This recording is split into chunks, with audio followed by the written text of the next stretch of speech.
tokiko hezkuntza eta komunitatea saretzeko zenbait gako.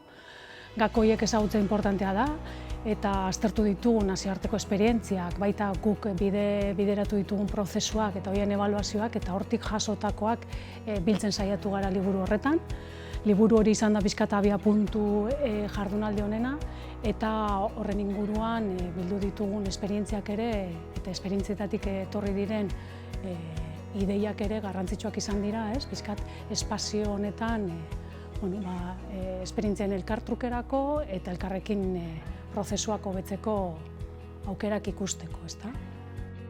Ni udaletxean sartu nintzenien, abiatuta zegoen Arrasateko hezkuntzaren diagnosia. Hasierako kezka eta diagnosia horren beharra euskararen erabileratik heldu zen. Konturatu gitzen, herrian bazirela hainbat eta hainbat egitasmo, proiektu, programa martxan zeudenak, baina ez zaukiela euren arteko loturarik. Ezagutza gutxi gauken zer egiten zen, zergaitik egiten zen, eta zer elkar lotura eukia zien euren arteko euren artien. Eta pentsau ginen, basala garaia, adostutako erronka guzti horrei aurreiteko beste bide bat hartu behar ginula. Ezin zala izan bakarrik hezkuntza ikastetxeen eremura bakarrik mugatu, baizik eta komunitatean egin beharreko bide bat zala. Nire ustez garrantzitsua da komunitatea edukitzea, errealitate ezberdinek parte hartzen dugulako hezkuntzan, baina sinesten baldin badugu herri batek izaera hezitzailea eduki behar duela, izaera hori partekatu izan behar du, eta eragile ezberdinek partekatu behar dugu.